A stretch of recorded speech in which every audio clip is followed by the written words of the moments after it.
Let's go make a killing. All right. Welcome to the Las Vegas Football Contest Show. 10 to the 5 to the 4, play one, touchdown! The sharpest football contest show in the land. I'll take the action. My Birds, Benjamin Franklin's team, favored by 1.5 points. I'll give you 3 more.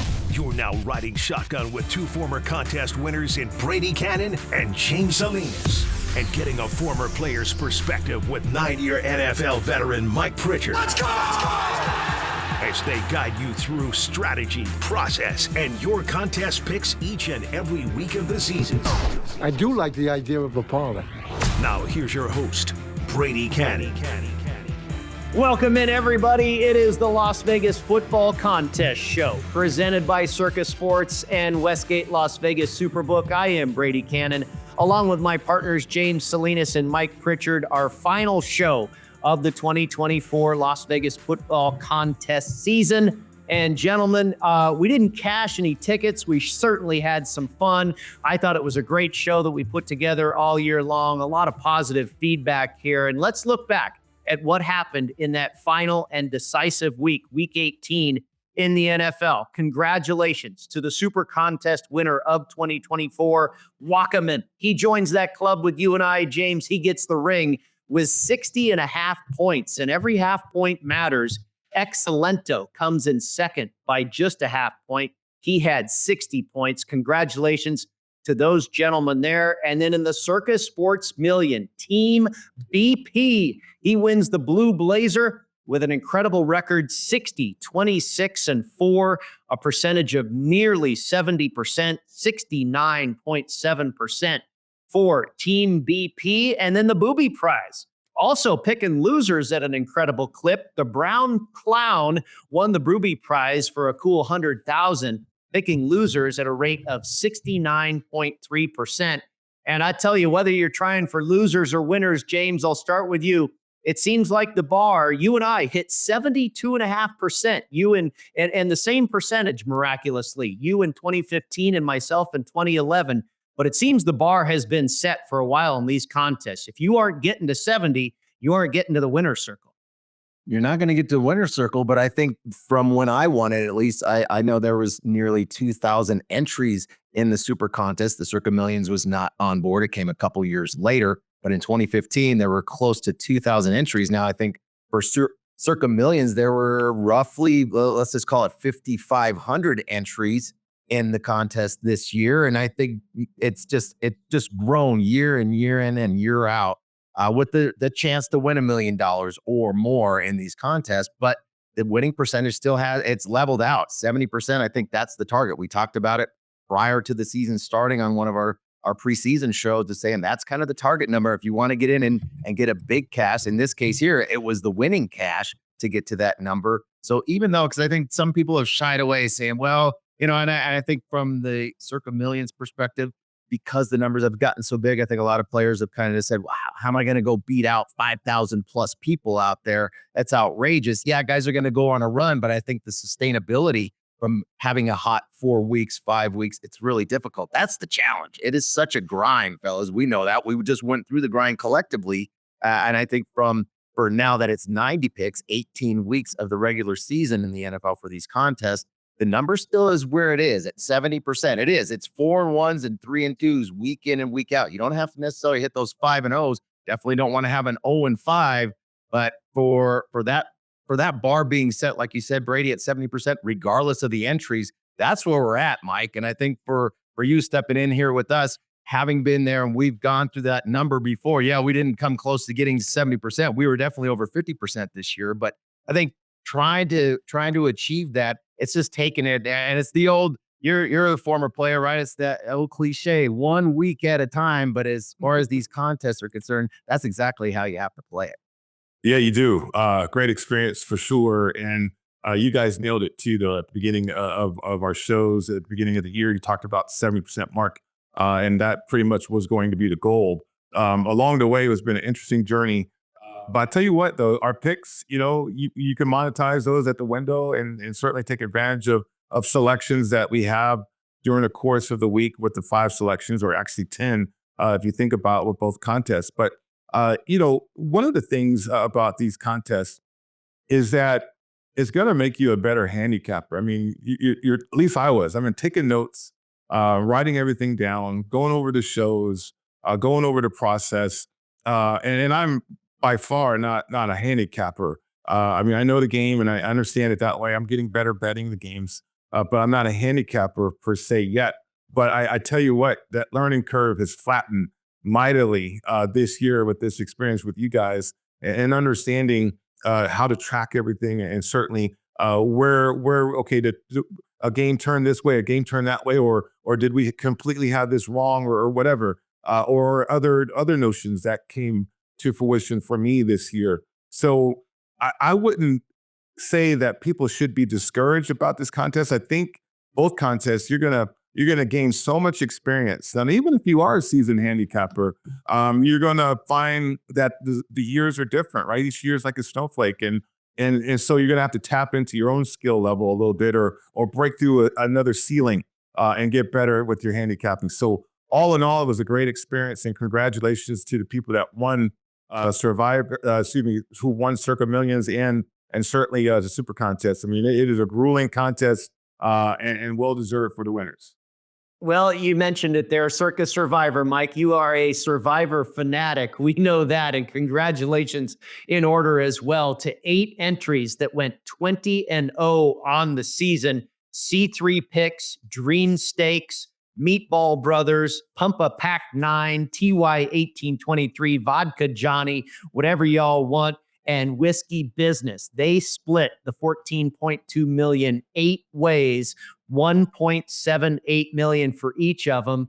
And Mike, you and I and James were all at the Westgate Superbook on that final Sunday of the regular season, thinking about these Survivor winners and those that came up short. 18 entries were live going into the day, and 8 went by the wayside with the Falcons. 2 went down with the Green Bay Packers. I mean, that final Sunday, we're looking at our picks, thinking about Survivor. That was a great way to spend the day. The big sweat there on the final Sunday of the season.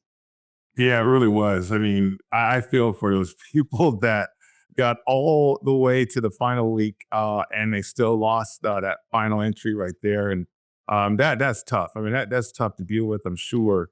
But then kudos to the people that won. I mean, they persevered and had some luck because, as we know, watching those games, some of those teams came out tight.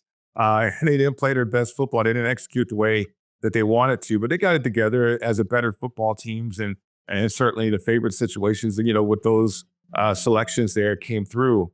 I said this to Derek Stevens a few years ago as we got more and more into this Survivor and how it grew and grew. And I don't know what's going to happen in the future, but I mean, it's incredible. I said, because I get this question all the time, what is it like to be a professional athlete?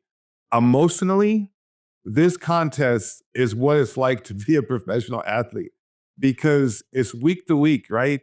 You live or die each week. And then certainly you hope that your performance is going to get you through. Then when you do lose, I mean, it's like losing a Super Bowl or something. But if you win, it's like winning everything. So this contest alone, from a Survivor standpoint, puts the contestants in the seat or on the field, in the arena, if you will, better than anything I've ever seen or anything that could ever simulate that. I mean, it's an incredible, incredible contest. I love that description right there, Mr. Pritchard. Very good. Well, how did we do? The Las Vegas Football Contest show, we did pretty darn well. James, you alluded to it. We were a handful of games above 500. We finished with 47.5 points in the Westgate Las Vegas Super Contest. We finished with 46.5 points in the Circa Million. Circa Survivor, of course, we were a part of that unprecedented elimination rate early in the season, and unfortunately, we were bounced after just 2 weeks of participation in that one. But overall, pretty darn good in picking some winners here. Again, a handful of games above 500 in the Pick 5 contest, the Super Contest, and the Circa Sports Million. The Dom DeMarco's Pizza Money Prop Play of the Week, we nailed it, guys. We were middling right around 500 for a while and then crushed it 6-1 the last 7 weeks to finish 11-7 overall, 61% for our Dom DeMarco's Prop Money Pizza Play of the Week. We will come back with more, start breaking down the games for Wild Card Weekend right here on the Las Vegas Football Contest Show. San Diego is home to Wolfpack Hospitality Restaurants, located in beautiful La Jolla. Stop by Cove House, Shore Rider, and Dough Mama Pizzeria on your next trip. Visit Cove House, a top 100 brunch in California, or Shore Rider, serving up margaritas, fish tacos, and a vibe that will make you feel like a regular in no time. For a slice of New York-style pizza with a California twist, it's Dough Mama Pizzeria, where the wings and pizza draw compliments from around the world. Go to wolfpackhospitality.com, and we will look forward to seeing you at Cove House, Shore Rider, and Dough Mama Pizzeria. Welcome back into the Las Vegas Football Contest Show, presented by Circa Sports and Westgate Las Vegas Superbook. Brady Kannon, James Salinas, and Mike Pritchard with you. We went over all the congratulations, the winners of the Super Contest, the Circa Sports Million, Circa Survivor, how we did on our Dom DeMarco's Pizza Money Prop Play of the Week. It's time now to dive back into the games. And of course, we have 6 playoff games in the wild card weekend here, 2 on Saturday, 3 on Sunday, and 1 on Monday night. We'll start with the 2 games on Saturday, and the early game is the Houston Texans hosting the Los Angeles Chargers. And James, I'll start with you. I remember we were at the Superbook last week, and you said, hey, the Texans are going to beat the Chargers. You were watching this Chargers team take on the Raiders last week, and I don't think you were that impressed. The Chargers are a road favorite, and there's both 2.5s out there in the market and 3. It opened 3. We've seen a little bit of money come in on the Houston Texans. A week later, where do you stand on this one? Well, how many drinks was I in at that point when we were talking, right? Sometimes, I had the biggest flu for about 24 hours after I left, but I'm great now. So I got a clear head, got my mind right, and drying out a little bit. But thinking about, and so I think the first piece is, this was before all the fires. And I think the fires that are going on there, that has to be accounted for within the handicap. I mean, just throwing numbers out, and so many guys have models and looking at this team and their DOA or DVOA or whatever, all these numbers, that's not me. That's not my process. To me, it's a week-to-week league, and it's such a psychological league, emotional game, physical game, obviously, from that standpoint when it comes to injuries and who's available and how these guys are banged up. But man, what is going on in Los Angeles right now is unprecedented, obviously. It's the worst wildfire in the history of this country, and it's happening now. So this isn't something that's happened in the past, and this is something where it's a rallying cry, and hey, we'll be a distraction for the folks in Los Angeles for 3 hours watching our football game. These players are dealing with this, and not only for them personally, for the team, the coaching staff, the folks that work there, obviously. For the Chargers, they're on the road here, but we've got 2 LA teams that are playing in the playoffs this weekend.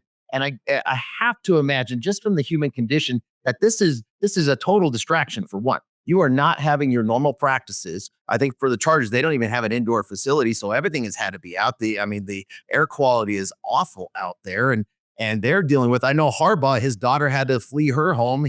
She's living with daddy right now. I think Bosa was talking about, well, I hope when we come back from Texas, I have a home to go back to. And that's just them personally. So I think for them, that has got to be something that's weighing on in their minds. They're clearly going to be distracted coming into this game. And then from that standpoint, what does the preparation look like for these guys this week when you're dealing with something that is so not only life-threatening, but the fact that it's impacting them, their families, their teammates, the folks that they know, people that work work around the franchise and that type of thing. So I like the Texans here plus the 3. I think from this standpoint, beyond what everything that's happened with the LA Chargers and how difficult that is for them to have to go and play a game like this.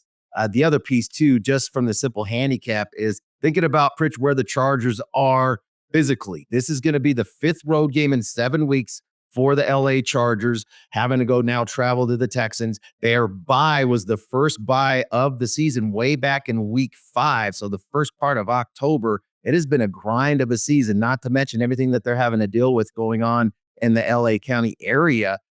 Thinking about this having to step in there. I don't love the Texans by any means. I like the total better. So we're talking about betting. I don't have to talk about contest plays and this and that. I think most likely I like the Texans here plus the 3. But Rich, when it comes to preparation on a weekly basis, and especially going into the playoffs, and I mean, I don't even know how to equate this when you're talking about the distraction that's going on with this team right now. How does that impact you as a player, as a ball club, talking about game plans, watching film, all those kind of things? Because you are completely out of your normal weekly pattern when it comes to practice? Yeah, I mean, it's a great point, James. I mean, the distractions are unprecedented, really, when you think about what's going on with the Chargers. Now, I did have an experience when I was with Atlanta, and a player's house got burned down as we were ending practice. I guess you guys remember that Andre Bison situation. But that was, right before the season started. But it was still a distraction, right? I mean, that was traumatic and what somebody has to go through. But I will say this, as professional athletes, I mean, we are conditioned to move the drill. Like, oh, somebody broke their leg. Okay, move the drill, move it up. And the doctors attended that guy, right? I mean, you have to be able to compartmentalize when you play this game and you play it at a high level. And your points are very valid, James, about the distractions. But it's something about Harbaugh, man. He's been having these guys get ready each and every week all year long with 11-6 ATS. And this is with expectations too. And I went to that game. I left you guys at the Westgate. I went to the game, and I will say that the Chargers are one of the more physical teams I've seen in person in a long time. And they like it. And they like playing that way. So it's about execution at this point. You're going through walkthroughs as a guy who played in the playoffs. You're going through walkthroughs, and it's certainly going to introduce some wrinkles. But it is about execution. And one of the things about the Chargers along the way, without Dobbins, remember they stumbled and they couldn't really find an identity. Justin Herbert was learning a new offense. And as a quarterback learning a new offense, throwing the football, things were off. Quentin Johnson is stepping up, though. That guy made some incredible catches. And he was open more than what we saw or what people saw on TV in terms of the ball going to him. Lad McConkey, I mean, that guy is a problem because he is deceptive. And then on top of that, they do have Dobbins back to be able to run the ball. Houston, to me, has been inconsistent all year long. But from a betting standpoint, it feels like a field goal game. And so I can see how people would take the points right there. But if distractions aside, and if the Chargers execute like they've been executing, I think they cover this number on the road in the playoffs here, though.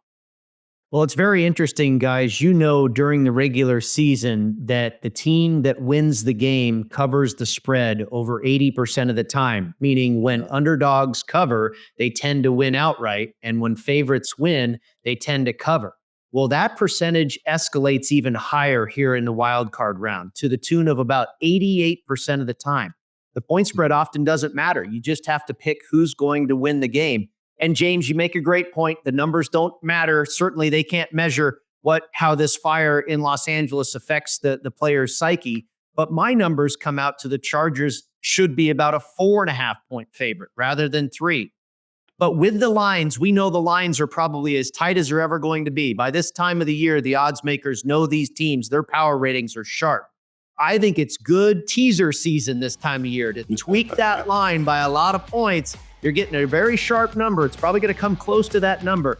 Good time of the year to play the teaser. We'll get to more of that on the other side, talk about the Steelers and the Ravens when we return on the Las Vegas Football Contest Show.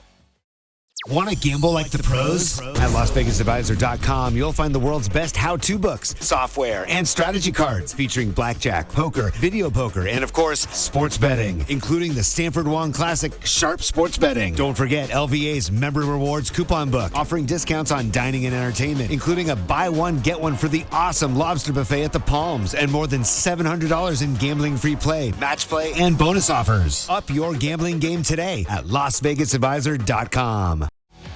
Welcome back to the Las Vegas Football Contest Show presented by Circa Sports and Westgate Las Vegas Superbook. Brady Kannon, Mike Pritchard, and James Salinas with you, breaking down the games that will take place over WildCard weekend. James, you mentioned that you really liked the total in the Texans and the Chargers game. Which way, under or over on that one? To me, it's an under. I don't like where the Texans offense really for the majority of the season. I know, and think about the injuries now. I think the thing with the Texans, we can dig a little bit more into that just in the handicap. Thinking about the Texans, where they were last year, completely exceeded expectations. Now, this coming into this season, a lot of expectations on this young football team, this young football coaching staff, and it's difficult to have to meet those. And I think that's been outside of being and playing in the division that they played in the AFC South. It's difficult to live up those expectations because everybody's gunning for you. I think we've seen that in the fact that the offensive line, they've got some injuries. They weren't very good to begin with. Obviously, some key injuries at the wideout position. I just don't know where the points are going to come from for the Houston Texans in this matchup. And then having to deal with the bookend pass rushes with Bosa and Mack and the defense that we've seen so far from the Chargers. I like the under here. So it's 42.5, 43, wherever you get it. That's the play that I like in this game, better than actually taking the Texans here. It does feel like a field goal game to me. So I do like the Texans plus the 3. But as far as the actual bet that I'm going to play, I like the under at 42.5. All right. So the under 42.5, you're under the key number of 43 there. And I like the Chargers in a teaser. I've teased them a couple of different ways, all the way to plus 4.5, and on a 10-point teaser, all the way to plus 7. Let's move on to the Pittsburgh Steelers and the Baltimore Ravens, an AFC North battle that is very familiar to fans and certainly to these two teams. And Mike, we have been, a Steelers backer for most of this season, but it's gotten ugly for this team in the last handful of weeks. We were kind of giving them a pass, like, hey, they played some really stiff competition, but it didn't look that good against the Bengals last week in that game. And here they find themselves as nearly double-digit underdogs, maybe some 10 still out there. But I think the consensus number for the most part is 9.5 that the Ravens are laying here at home. Can you go to the window with Pittsburgh again, Mike? Well, I did with the 10. I did that early on just because a double-digit situation. I'm like, okay, I know from an in-game standpoint, I can adjust if I need to. Hopefully get a middle, but we'll see. And he says he's not a handicapper, right? Coach, I've been taking notes. I've been learning. Yeah. But, the Steelers, they were that team. I think people were down on them at the beginning of the year because of the schedule. And I thought it was an opportunity to be on the Steelers because the schedule wasn't going to unfold until the later part of the year. And what I remember about the Steelers and taking notes on them from last year is that they were highly competitive inside their division without a quarterback and without an offensive coordinator, certainly leaning on that defense. Now, the defense has been exposed on the back end. It's the same story with the Steelers. If you decipher their zone blitzing and all the looks up front, if you can contain and block TJ Watt and others, then you can expose your secondary because they're not true man-to-man cover guys, right? They're more scheme back there. And so that's a problem. And now you look at the Ravens, they've been able to amp it up, ramp it up. And with the running game, Derrick Henry's been incredible. Their offensive line, how they get to the edges with that big man is incredible. It's really creative. And then on top of that, Lamar Jackson's probably MVP throwing the rock this year. So it's a tough out, really is. But I like the points. I like the familiarity aspect of both these two teams. The third time around, and I go back to my own experience playing the Saints the third time around, and the Saints were supposed to go to the Super Bowl that year. And so this was 91, and we go into New Orleans and we beat them. We actually beat them, not just cover the spread, but we beat them because we were just so familiar and so confident as a team that was playing pretty well, playing decent football. Now, with the wildcard situation, that's what you're going to have. You're going to have some flaws, but I like the points with the Steelers at the moment. We'll see how the game unfolds, and certainly for me, looking to play it in game though. Well, I tell you what, this one did land on a teaser card for me. I took the Ravens all the way down to plus a half point. And again, I go back to the team that you think can win the game. I think the Baltimore Ravens will win the game. And I'm not going to argue with you, Pritch. I could certainly see the familiarity and the situation that you explained there helping the Pittsburgh Steelers cover that 10 points. James, any play for you here on this one in Baltimore? Yeah, I lean under again here. Actually, I think for this, I'm curious about the impact that not having Zay Flowers on the field to kind of stretch the field in between the 20s. It's more so he's not really the red zone guy, but in between the 20s makes a lot of big catches. I think his absence now and Deshaun Elliott coming back into that as the box safety to hit there and get in there on the running game. I think that's going to make this a tight game. I like the points here with the Steelers, but I also like the under. All right, well, we can all win. We go under the total. The Ravens win the ball game. The Pittsburgh Steelers cover the 10, and we cash a few tickets. We'll come back and take a look at the Broncos and the Bills and the rest of the games here on WildCard Weekend when we return on the Las Vegas Football Contest Show. Want to enter the biggest and best football contests in Las Vegas, but don't know where to start? Look no further than footballcontest.com to get the info you need to succeed in the biggest football contests in the world. Circa Million, Circa Survivor, and the Westgate Super Contest. Reserve the most trusted proxy service in the business now at footballcontest.com. Maddie and Tony have been leaders in the industry for 15 years. They submit your picks while you focus on picking winners. Experience matters. Go with the pros at footballcontest.com and start winning now. Looking for your next ultimate golf experience? Discover Bali High Golf Club, a tropical paradise on the Las Vegas Strip, featuring lush greenery, water features, Balinese tropical plants, white sand, and black volcanic rock, creating an enchanting atmosphere. Bali High creates a memorable golf experience for a typical foursome, a group celebrating a bachelor or bachelorette party, or your next corporate outing. It's award-winning golf on the Strip, Vegas style. Book your ultimate golf experience now at BaliHighGolfClub.com. Welcome back to the Las Vegas Football Contest Show. Thank you for tuning in all season long. And don't forget our website, all the information there, our picks, where you can find us, where you can get the show. It's at footballcontestshow.com. Again, footballcontestshow.com. Okay, we roll along here, Wild Card Weekend, and we shift over to the Sunday slate. It will begin in Orchard Park, New York. The Buffalo Bills hosting the Denver Broncos. And Denver was a team we were on a lot this year, one of the best teams in the NFL, maybe the very best against the spread this year. And they won for us again in Week 18, beating up on the Kansas City Chiefs. The Buffalo Bills, one of the favorites to get all the way to the Super Bowl, and they're laying a big number here, James, 8.5, maybe 9. It looks like a little money's come in on Denver. Where do you stand on this one? Then I'll wait because I like the Bills in this spot. So if that number can come down, does it come to 8? Maybe it does. Well, plenty of books to check for here. And I'm here in Denver, so we'll see how it'll be interesting to see, based on what in other states, what is Nevada looking like for this game versus what is Denver looking like for this game, considering I'm here in the hometown. But I just think for Denver, we were talking earlier about the Texans and how they hit last year and not a lot of expectations for that team.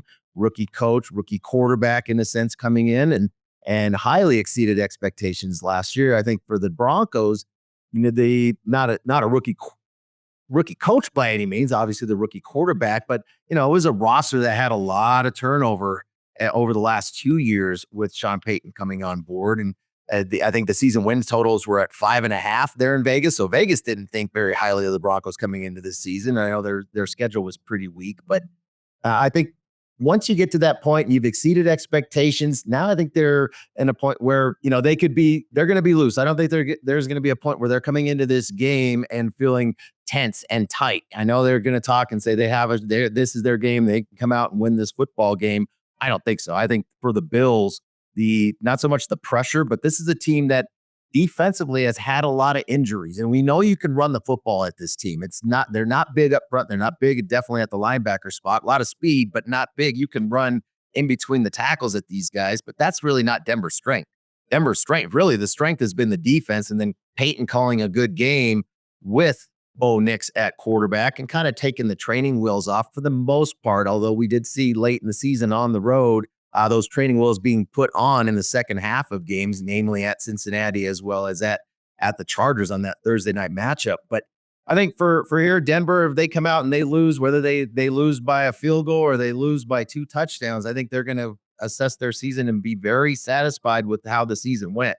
I think for Buffalo, playing at home here in this spot, this is a team that is as healthy as they've been all season, Pritch. All of their defensive players are back in. The strength of this team is that secondary. I think it's going to be rough sledding for Bo Nix to find any completions here. And if they're having to fall behind and Nix is having to kind of bring them back, throwing the football down the field against this secondary, I think that's not a recipe that covers this number for the Broncos. So in my mind, I'll wait for now, but if it gets to 8, that's my number. That's what I'm looking at. I'll play the Bills.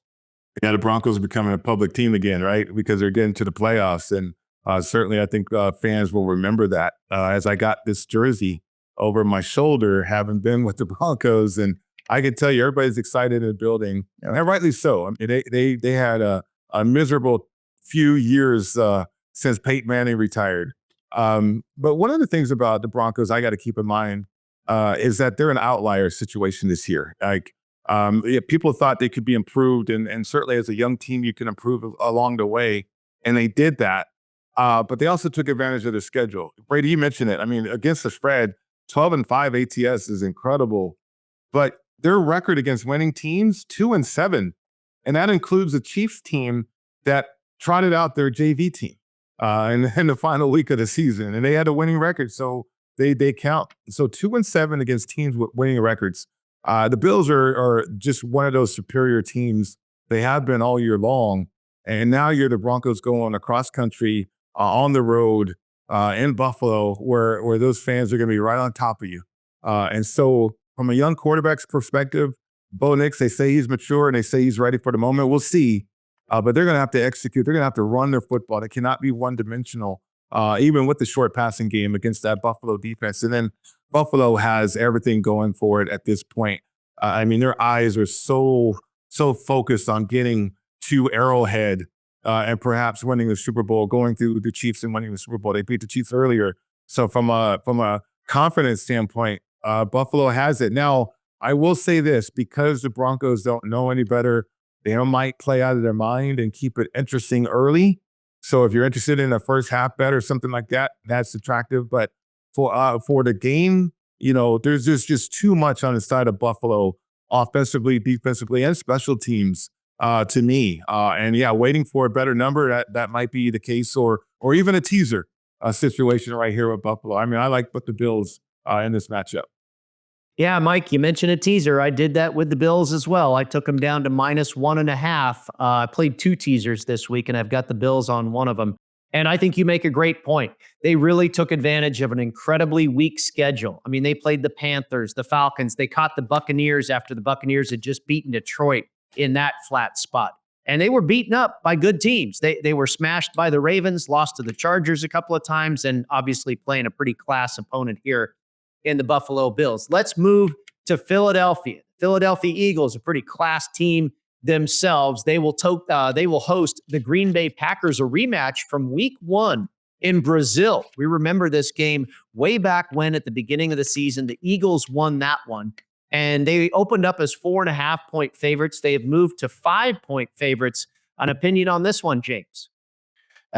Think about what the Packers went through last week. They played their guys last week. They were trying to avoid this game. And obviously it didn't work out for them with that last-second field goal from the Chicago Bears to win that game on the road. And hence now Green Bay not only has to go and play this game at Philly, but they're going to do it shorthanded. We saw Watson, ACL, unfortunate for them, big play receiver over the top to stretch the field. I think the biggest piece for the Green Bay Packers in the offseason has been Josh Jacobs. He has really changed the mindset of this team as far as their physicality when it comes to the running game. And he brings such an edge and such an energy onto the field and toughness onto the field for that offense. But I think it's going to be really difficult to go against this front in Philadelphia on the road here. I think we've seen Love. I know over the last handful of weeks, they've looked pretty good. I know he came back really early from his knee injury that he had in that game against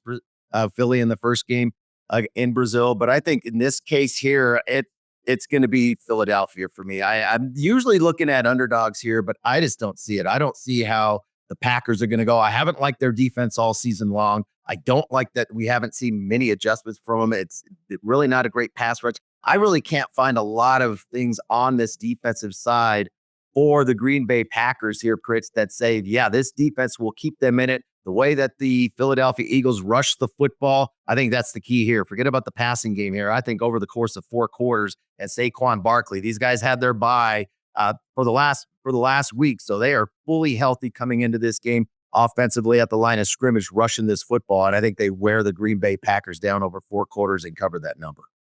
Yeah, I agree with that. I mean, 11-6 ATS, and that's with high expectations when you're talking about the Eagles. And so that was impressive. Saquon Barkley coming over, that just puts them over the top. They became a Super Bowl caliber team with that addition offensively. And then defensively, Big Fangio going over there. And I go way back with Vic because he was a linebackers coach against that Saints team that I talked about, along with Don Capers, who was the secondary coach, which was incredible. But Vic has that defense playing very well. He understands the personnel, and they are specific with what they do. Jordan Love, on the other side too, I mean, he's banged up. He's been banged up all year, and he hasn't been impressive in terms of a guy that can just take over the game and win it from that quarterback position. So they need Josh Jacobs to have a great game to keep Philly on the sideline. I don't know if they can do that for 60 minutes. I like the Eagles as well. Yeah, guys, we talked about it a couple of segments ago. This week, more than ever, the point spread does not matter. If you think the Eagles are going to win the game, chances are they're going to cover that spread. And same with the Buffalo Bills. You kind of figure the Bills, obviously they're a heavy favorite. We'll see if they're able to cover that spread. But it happens more often this weekend than it does in the regular season. When we come back, we finish up with the final Sunday game, a Sunday nighter. And this is a beauty, a rematch from week 1 as well. The Commanders in Tampa Bay to take on Baker Mayfield and the Buccaneers. We'll come back with more in just a moment. It is the Las Vegas Football Contest Show. Steiner's, a Nevada-style pub, invites you to play the best keno and video poker in Las Vegas. Promos are how we roll, so make the most of your gaming dollars with ongoing promotions, daily free play, bonuses, and more. With a chance to win Knights, Raiders, Aviators tickets, and big money with all those jackpots. It's not only great gaming at Steiner's, it's the 24 awesome rotating draft beers and the best appetizers to match. Steiner's, the Nevada-style pub, with 3 locations across the Vegas Valley. Steiner's, I love this place. Welcome back into the Las Vegas Football Contest Show, presented by Circa Sports and Westgate Las Vegas Superbook. Come down and check out these properties. They are 2 of the very best in the world, Circa Sports and the Superbook at the Westgate. Brady Kannon, James Salinas, and Mike Pritchard with you. We move on to the Sunday Nighter, and I think this is going to be a really good one. The highest total on the board this week, and no surprise with the Buccaneers involved. They've really been an over team all season long. Not so much for the Commanders anymore. They started out that way, but that defense has gotten better. Teams have figured out that offense a little bit in the last handful of weeks or so, but a good matchup nonetheless. And in week 1, Jaden Daniels' very first start as an NFL rookie, and Tampa Bay took care of business in a big way, covered the number pretty easily that week. And here they are again for round 2 in Tampa Bay once again. Mike, I'll start with you on this one. The Buccaneers, a pretty solid 3-point favorite across the board. Some weak 3s in the market, but I'm not seeing any 2.5s pop up just yet. Yeah, Tampa, Baker Mayfield, I'll start there. I mean, the guy has played outstanding football this year and really has that team playing at a high level. And one of the things I like to watch when I watch tape and break it down is how do the guys, the fellas, how do they protect each other, right? Do they help each other off the ground? Are they running over to aid people, the running backs? I'm talking about the offensive line, and absolutely. I mean, that is so evident. And then, Baker has her back too. I mean, the body language, the cohesiveness of that offense is why they've been prolific, I think, this year. And then also some confidence emerging. Mike Evans, I mean, the guy has taken his game to another level, to a Hall of Fame level, really. And just one of those guys that you can go to repeatedly. You can game plan. You can move him around. You can do so many different things with him, and he'll get open for you. And then you got this young Irvin guy that is dynamic running the football. So there's an offensive momentum there that you like, and therefore you see the high total because defensively, Bowles hasn't had the guys at a healthy level. I mean, Vita Vea is a guy that you need to really clog up the middle if you can from a running game standpoint. But they haven't really had those edge presence like they've had in years past, in particular when they won the Super Bowl. So that's a problem because trying to be creative on the back end with disguising looks, if you're out of position or if you are vanilla, teams are taking advantage of that. So I think the Commanders is one of those teams that can take advantage of it because they run the ball more than 50% of the time, or right at 50% of the time, really. And so that's deceiving because it's an air raid type offense.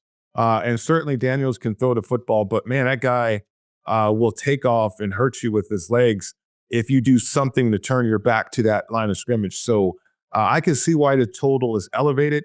I can see this game going back and forth. I don't think Baker is going to be tight, and I don't believe Daniels is going to be tight. I mean, he plays with so much confidence out there, and he plays the game loose, even though he's playing a very important position. So is everybody around him? Are those guys going to play well?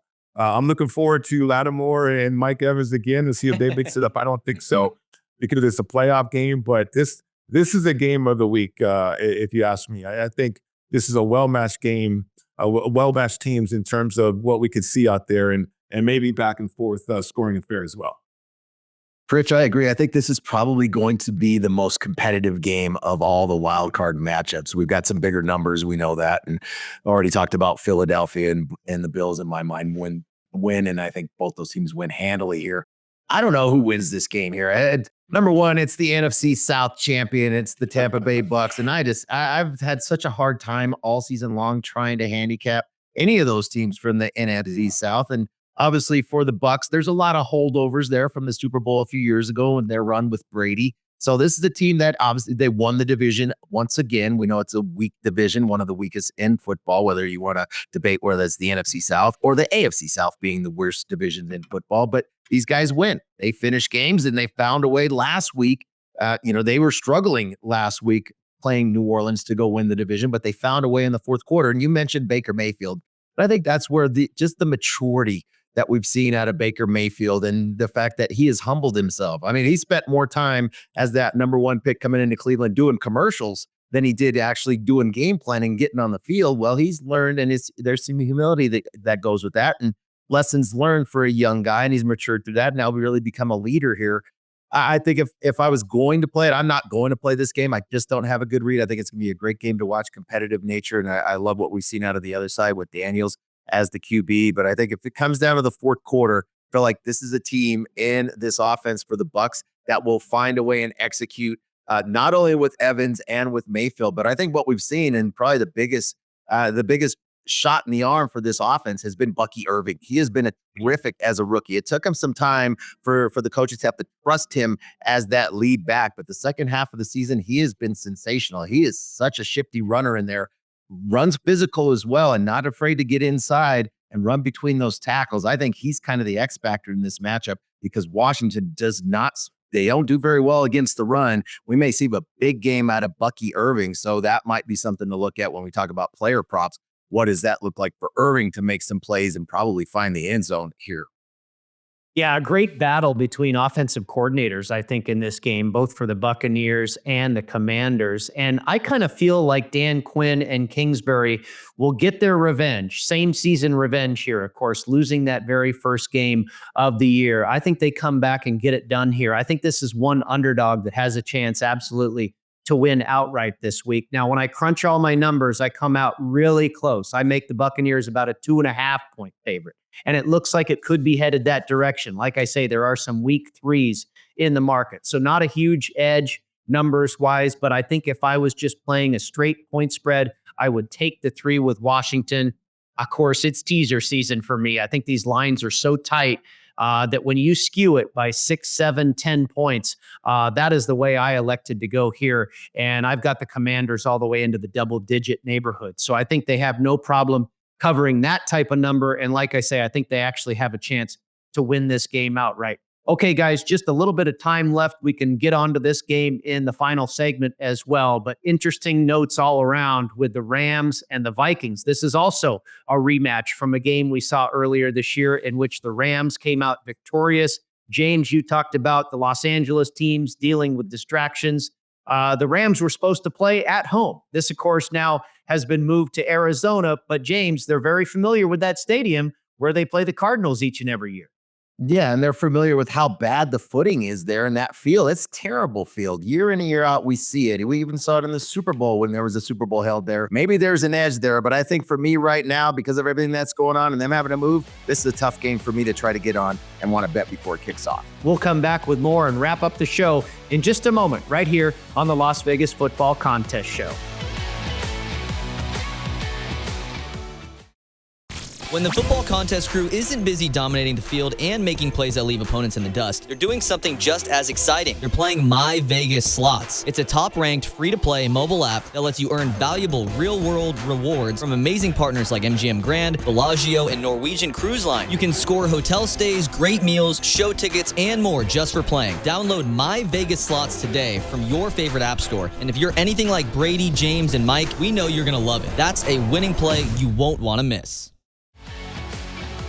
Welcome back. Final segment of the Las Vegas Football Contest Show presented by Circa Sports and Westgate Las Vegas Superbook. James, Salinas, Brady Kannon, and Mike Pritchard with you. And James, you were just touching on your initial thoughts about the game between the Vikings and the Rams. Of course, this will go down in Glendale, Arizona, because of the fires in Los Angeles. This game has been shifted. The Monday nighter.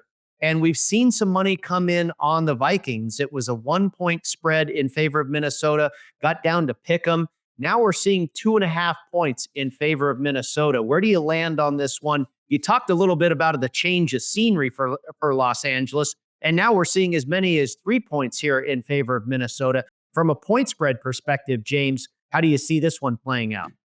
Well, who's quarterback in the Minnesota Vikings? Is it the good Sam Darnold that we've seen for the majority of the season, or the old Sam Darnold that we saw last week against Detroit to win and have that number 1 seed in the NFC? And Darnold had a number of opportunities to make some throws, and he did not. He did not play well last week at all. And I don't know if it was the pressure of the moment. I think there was a lot of things defensively that we saw differently. And we know Detroit's had a lot of injuries on that defensive side, but that was clearly a team, and we were definitely on the Lions last week as far as being at the Superbook and firing on Detroit there, Brady. So that worked out for us very well. But I think for Darnold, I just don't know where to trust. I think I definitely trust on the other side with the Rams and their passing offense with Stafford. And we saw this matchup back in, I believe it was October on a Thursday night.